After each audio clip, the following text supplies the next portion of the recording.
Sean bienvenidos todos a esta nueva oportunidad que el eterno Yud-Heh-Vav-Heh nos da para aprender más de su palabra. Hoy ya estamos en la parashá número 16, en la porción semanal que cada sábado, que cada Shabbat estamos estudiando. Estamos en esta que se llama Beshalach y significa en español cuando dejó ir, y está en la porción de la Torá de en Éxodo o Shemot, como se llama en hebreo, 13 del 17 hasta el capítulo 17, versículo 16. O sea, todo el capítulo 17, ahí vamos a encontrar esta porción semanal. Pero hoy es un Shabbat o un sábado especial, porque hoy este Shabbat en particular, el judaísmo lo ha llamado Shabbat Shirah, y tiene mucho que ver con esta porción.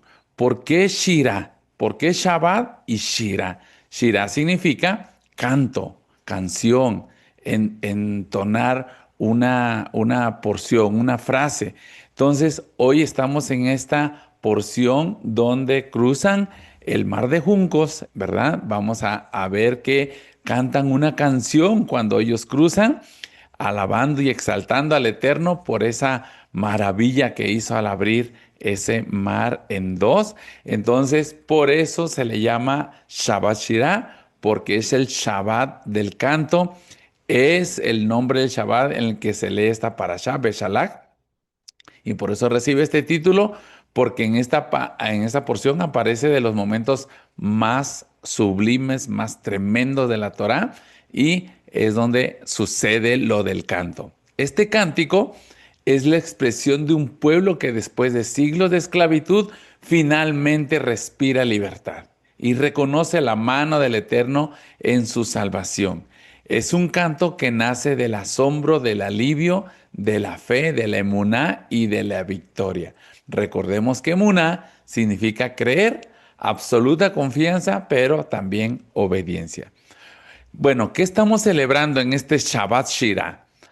Uno, la liberación definitiva. Israel cruza el mar de juncos, Egipto queda atrás, y por primera vez el pueblo puede decir, ya no somos esclavos, sino que somos un pueblo guiado por Yud Het Vav. También celebramos el primer canto colectivo de la historia bíblica. Hay muchos cánticos en la Torá, en toda la Tanakh, en toda la Biblia hay muchos cánticos, ¿sí? Que en su momento lo vamos a compartir también. Pero en esta ocasión es la primera vez que se canta a nivel grupal o a nivel pueblo, a nivel nación, este cántico.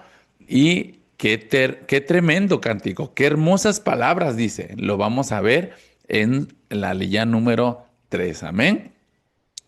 Es un momento de unidad espiritual porque todos a una sola voz cantan esta canción. Sí, también ¿por qué celebramos? Vamos a ver la revelación del poder del Eterno. El cántico no es una sola poesía, es una declaración. ¿Quién es? Yud Het Vav Heh, que lo nombra como guerrero, como salvador, como pastor y también como rey eterno. ¿Y qué creen? Que también en los tiempos finales vamos a cantar esta canción. Dice que lo vamos a entonar con las arpas del Eterno, cuando hayamos vencido o hayamos vencido a la bestia. Amén. Dice en Apocalipsis 15:2, vi también como un mar de vidrio mezclado con fuego, y a los que habían alcanzado la victoria sobre la bestia y su imagen y su marca y el número de su nombre, en pie sobre el mar de vidrio con las arpas de Elohim, y cantan el cántico de Moche, siervo de Elohim, y el cántico del Cordero, diciendo, grandes y maravillosas son tus obras, Señor Dios Todopoderoso, justos y verdaderos son tus caminos, Rey de los santos. Entonces, en ese tiempo, no solamente vamos a cantar el cántico de Moshe, este cántico que lo hicieron al cruzar el mar de juncos, sino que también el cántico del Cordero, el cántico de nuestro Yeshua HaMashiach, y hay que irnoslos aprendiendo. Grandes y maravillosas son tus obras, Señor Dios Todopoderoso, justos y verdaderos son tus caminos, Rey de los Kadoshim. Shabbat Shirah es un llamado a volver a cantar. Incluso cuando la vida ha sido dura, recordamos que Dios, que el Eterno, que Yud He Vav Hei, sigue abriendo caminos imposibles. Así es que yo les deseo desde Guadalajara, Jalisco, México, un Shabbat Shalom Shira. Amén. Bien, antes de entrar al estudio, a la enseñanza de la porción de esta semana, de este Shabbat, vamos a hacer la verajá por la Torá y dice de esta manera. Baruch atah Adonai Eloheinu melech haolam, asher bahar banu mikol hamim benatan lanu et torato. Baruch atah Adonai notech haTorah. En español dice, bendito eres tú Adonai, Dios nuestro y Rey del universo, que nos ha escogido de entre todas las naciones y nos ha entregado su Torah. Bendito eres tú Adonai, donador de la Torah. Muy bien, amada familia, gracias por estar aquí presentes con nosotros para estudiar esta bendita Torah. Amén. Bien, como un resumen de lo que vamos a ver en toda la parashá, hay 5 momentos, 5 milagros, cumbres, 5 milagros fuertes y potentes que el Eterno hizo, que de verdad que impactan, al menos a mi vida, me impacta y descubrí que por lo menos estos 5 momentos, estos 5 milagros, vamos a verlo de una manera sobrenatural. El primero y el más importante en toda la Torá, en toda la Tanaj, son de los momentos impactantes que el Eterno hace para su pueblo, abriendo este mar con esa potestad que el Eterno tiene, dividiéndolo en dos. ¿Sí? Con un solo soplo, Elohim hizo que las aguas se separaran y cruzaron en seco totalmente, sin ningún estorbo, sin ningún obstáculo. Caminaron perfectamente sus carros, sus carretas, donde llevaban sus comidas, sus niños chiquitos quizás, no se atoraron para nada, pero no así para los egipcios, que vamos a verlo, ese impresionante aliyá, cuando los egipcios también quisieron cruzar, al igual que Israel, pero el Eterno hizo algo importante para que ellos pudieran atorarse y no poder avanzar estando en el puro centro del mar de juncos. Amén. El milagro número 2, que también no lo demeritamos, al contrario, es algo también impresionante, como lo vemos ahí en la imagen, del cielo caer pan. Fue algo también muy, muy tremendo lo que hizo el Eterno. Pues allá en el cielo no hay harina, ¿verdad? Solamente la harina lo tenemos aquí en la tierra. Entonces, ¿cómo el Eterno tuvo o hizo harina allá y hacerles pan para que pudieran comer los israelitas? Recordemos que el maná, como lo describe en Números 11:18, en Bamidbar 11:8, perdón, lo compara con la leche materna, que tiene más de 1500 componentes diseñados para que un bebé crezca con solo o la pura leche materna, que contiene proteínas, sueros, carbohidratos, agua, vitaminas, minerales, anticuerpos, etcétera, etcétera, como ya lo vimos hace 2 parashot.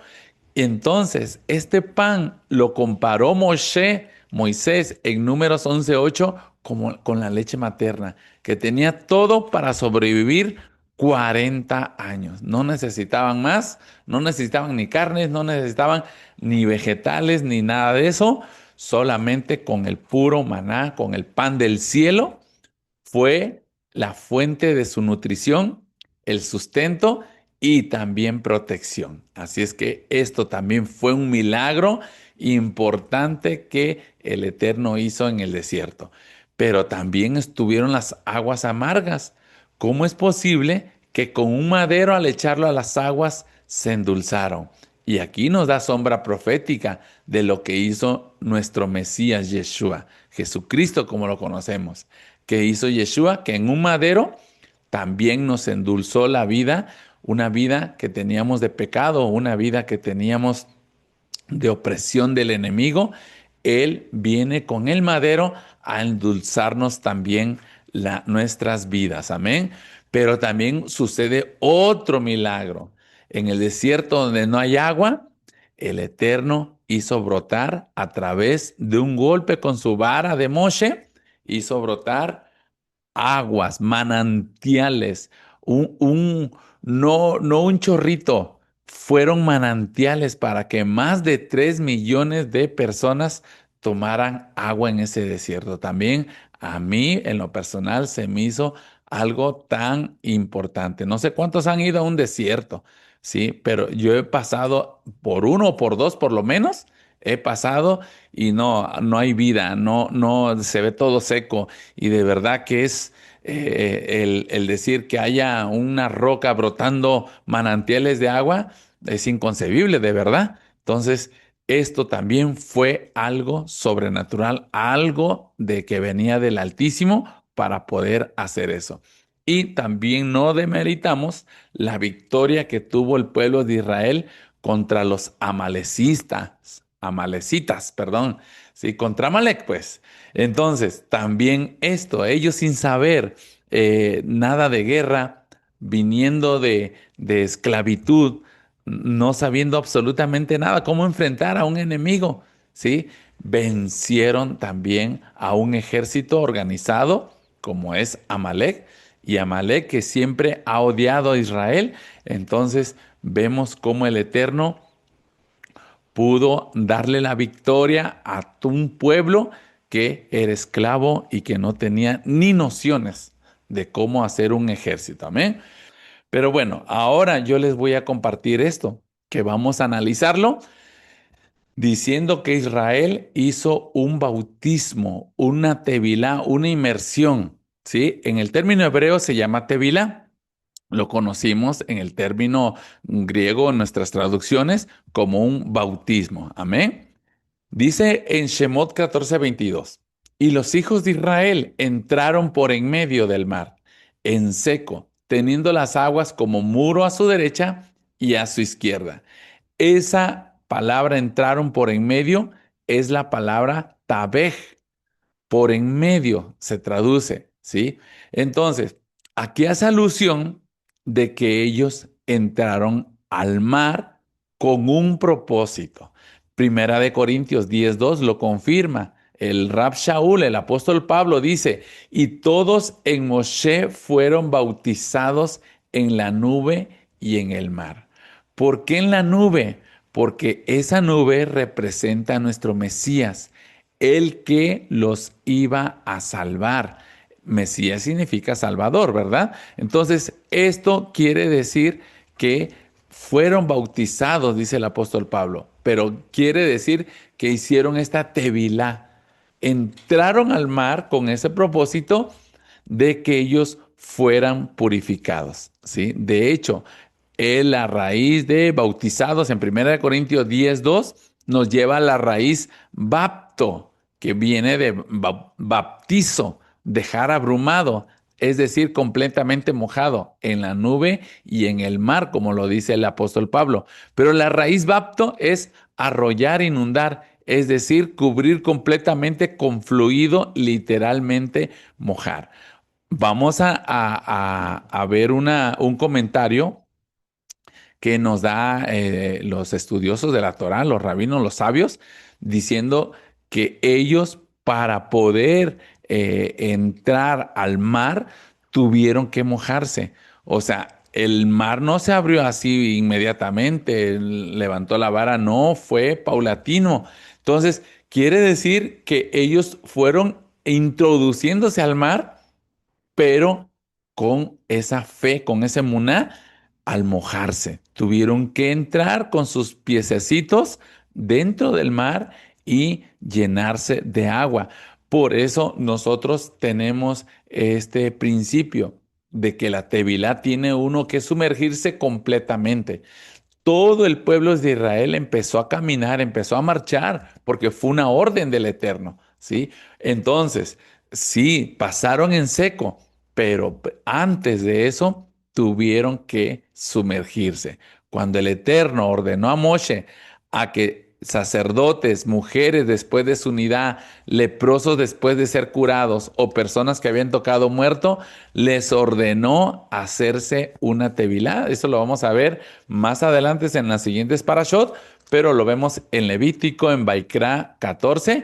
Vamos a ver y encontrar que para que ellos puedan purificarse, para que ellos puedan dejar su vida anterior, para que ellos nazcan a una nueva vida, tienen que sumergirse. Así lo establece el Eterno.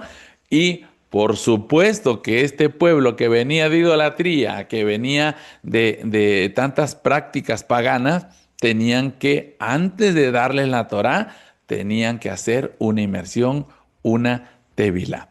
Dice en Juan 3:4, mas Yeshua le dijo, de cierto te digo, que el que no naciere de nuevo, no puede ver el reino de Elohim. Sí, entonces Yeshua mismo, Jesucristo, nuestro Salvador, nos dice que debemos de nacer de nuevo. Entonces, ¿qué hizo el pueblo de Israel antes de que se les entregara la Torá? Tuvieron que nacer de nuevo a través de una purificación, a través de una tevilá, a través de este bautismo. Entonces, la tevilá es figura de un nuevo nacimiento. Israel cruza el mar, le da muerte al viejo hombre, le da muerte a la vida pasada, le da muerte a toda la opresión del mundo, del paganismo. En este caso fue del faraón, pero el faraón no los dejaba ni hacer Shabbat en cada semana. Amén. Bien, hay un mandamiento, y aquí están en Baikra, Levítico 15:13, que debe de ser en aguas vivas. El día que cada uno se sumerja en el nombre de Yeshua HaMashiach, tiene que ser en aguas vivas. No debe de ser en un estanque, no debe de ser en un bautisterio, etcétera, etcétera. Tiene siempre que ser en aguas vivas, porque así está el mandamiento. Cuando se hubiere limpiado de su flujo, el que tiene flujo contará 7 días desde su purificación y lavará sus vestidos y lavará su cuerpo en aguas corrientes y será limpio. Este mandamiento o esta referencia de que debe ser en aguas corrientes aparece más de 16 veces en la Torá, dando este mandamiento que debe de ser en aguas vivas, en aguas que corren, en aguas que fluye el manantial, ¿sí? Que cuando te sumerges, todo lo que tu suciedad que tenías en tu cuerpo se lo lleva a la corriente para que tú nazcas a una nueva vida, ¿verdad? Hay más pasajes, le digo, hay como 16, Levítico 14:5 al 6, Levítico 14:50 al 52, Números 19-17. Hay muchos versículos donde el Eterno nos manda a sumergirnos en aguas corrientes o vivas. Amén. Bien, entonces lo conocimos como bautismo, pero ahora entendemos que es tevila, porque viene de la raíz tabal, que significa sumergirse. Amén. Bien, vamos a ir a Hechos 2:38 para concluir esta introducción a esta parashá, donde dice en Hechos 2:38, Pedro les dijo, arrepentíos y bautícese cada uno de vosotros en el nombre de Yeshua HaMashiach para perdón de los pecados. ¿Y qué va a pasar? Recibiremos el don del Ruach HaKodesh. Nótese que antes de bautizarse, tiene uno que hacer arrepentimiento. ¿Y qué significa arrepentimiento? En hebreo es teshuvah. Entonces, por acá nos dicen nuestros maestros que en nuestra vida debemos de tener las 5 T. Una, pues ya lo vimos, tevilá, que es sumergirse. Otra es teshuvah, que es arrepentirse. Otra es tikkun, que es corregir nuestra vida. La otra T significa Torah, ¿sí? Y la última T, la quinta T, es tefilá, que significa oración. Entonces, en nuestra vida, por lo menos debemos de tener estos 5 conceptos que empiezan con T. Tevilá, teshuvá, tefilá, tikum, que es corrección, y sobre todo la Torah. Amén. Así es que cada uno debemos de tener estas 5 T. Entonces, Pedro nos dice que antes de bautizarse, primero tenemos que arrepentirnos. Y arrepentimiento no quiere decir de que, ay, sí, me arrepiento y mañana pueda que la vuelva a cometer ese pecado. Entonces, no, arrepentimiento es una teshuvá. Y mi esposa siempre ha dicho eso, un retorno, pero con dolor, que te duela, que diga, jamás lo voy a volver a hacer. ¿Sí? Entonces, antes de ir a las aguas de la Tevilá, tenemos que arrepentirnos. Amén. Y para que así Yeshua HaMashiach pueda perdonar nuestros pecados y así vamos a recibir el don del Ruach HaKodesh. Muchos se han de preguntar, ¿qué será el don del Ruach HaKodesh? ¿Sí? Juan 3:5 nos los confirma. Respondió Yeshua, de cierto te digo que el que no naciere de agua y del Espíritu no puede entrar en el reino de los cielos. Entonces, ¿por qué nos está mandando esa inmersión en el Ruach HaKodesh, en el Espíritu Santo, en el Espíritu? ¿Sí? Esto nos lleva a Ezequiel 36:27. ¿Sí? Cuando se da la profecía al profeta Ezequiel, perdón por la redundancia, a Ezequiel le dice que haré un nuevo pacto y con la casa de Israel, con la casa de Judá, y dice así, y pondré dentro de vosotros mi espíritu y haré que andéis en mis estatutos y guardaréis mis preceptos y lo pongáis por obra.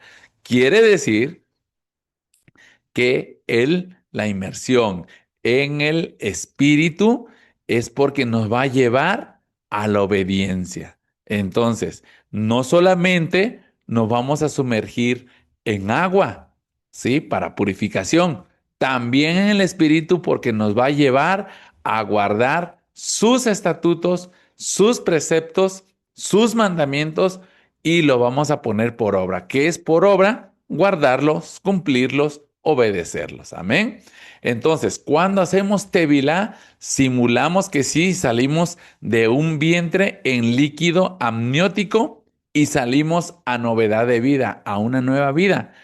Reflejaremos, por supuesto, un cambio. No seguir haciendo lo que hacíamos antes. Si no hacemos un cambio, solo te fuiste a dar un baño o como normalmente le decimos, un chapuzón solamente.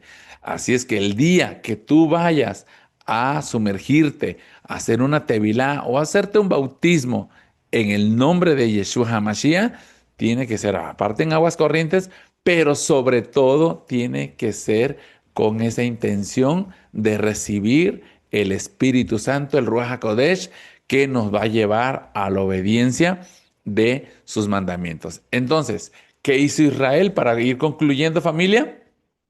Hizo una tevilá al pasar por el mar de juncos, el mar rojo, como le conocíamos, porque a partir de ahora le vamos a llamar el mar de juncos, el mar de cañas. Yo les hago esta pregunta, ¿ya te sumergiste en el nombre de Yeshua? Lo conocimos en el nombre de Jesús, pero Jesús no significa nada, porque Yeshua sí significa salvación. Es la pregunta que queda al aire. ¿Ya te sumergiste en el nombre de Yeshua para que podamos recibir el perdón de pecados y recibir también el don del Espíritu Santo? Muchas gracias por su atención y que el Eterno les bendiga en el nombre de Yeshua HaMashiach. Amén, amén.